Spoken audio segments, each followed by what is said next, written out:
మిమ్మల్ని టీడీపీ అధిష్టానం అంతగా ప్రేమించేదే అయితే మీరు ఈ పార్టీకి మంత్రి అయి ఉండాలి, డిప్యూటీ స్పీకర్ అయి ఉండరు.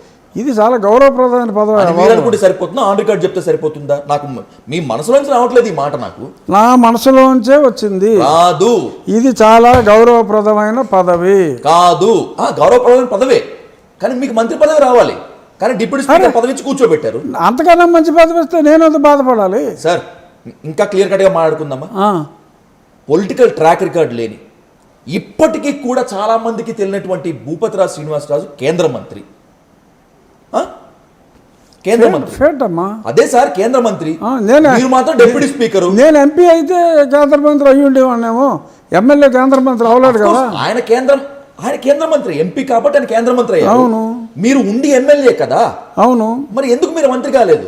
అరే మంత్రి కన్నా మంచి ఉద్యోగం ఇచ్చారు కదా బాబు. కానివ్వలేదు సార్ మిమ్మల్ని మంత్రి, అది మీకు కూడా తెలుసు. ఎందుకు సార్ మీరు భలే చెప్తున్నారు. మీరు డెఫినెట్గా అప్పుడు ఈ పోస్ట్ ఇస్తారని నేను అనుకోలేదు, మంత్రి ఇస్తారని అనుకున్నా. మంత్రి అవ్వలేదు, అంతకంటే మంచి పోస్ట్ ఇచ్చారు. I'm happy.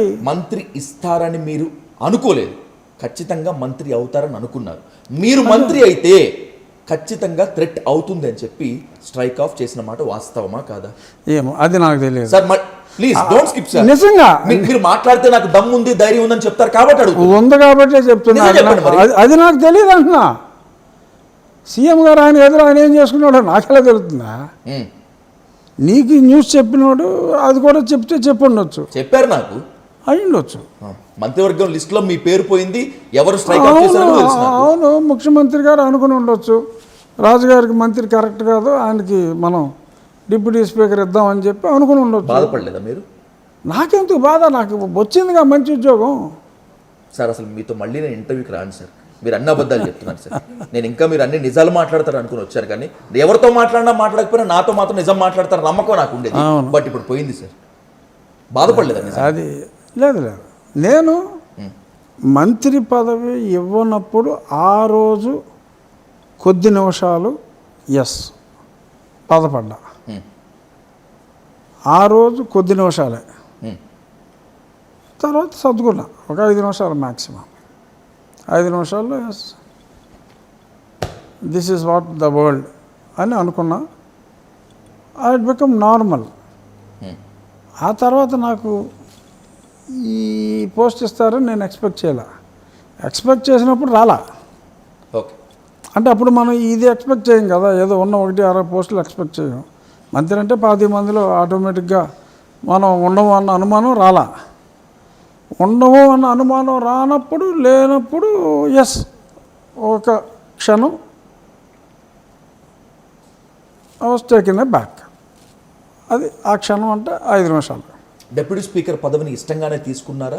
ఇష్టంగానే కూర్చుంటున్నారా? ఇష్టంగానే తీసుకున్నా, అందులో డౌట్ అసలు క్వశ్చనే లేదు.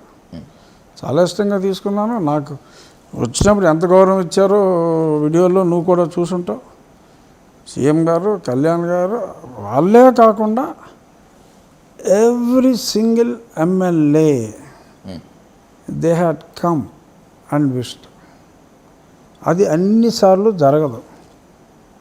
అన్నిసార్లు మొత్తం హౌస్ అంతా ప్రతి ఒక్కడు వచ్చి కలవటం అనేది, ఏదో 10 మంది కూర్చోబెడతారు, ఇంకో 10 మంది వచ్చి కలుస్తారు తప్ప, each and every individual without any exception ప్రతివాడు వచ్చి పలకరించారు నన్ను ఆ సీట్లో.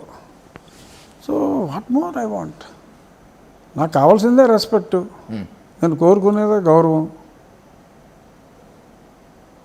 సో ఆ గౌరవం నాకు వచ్చింది.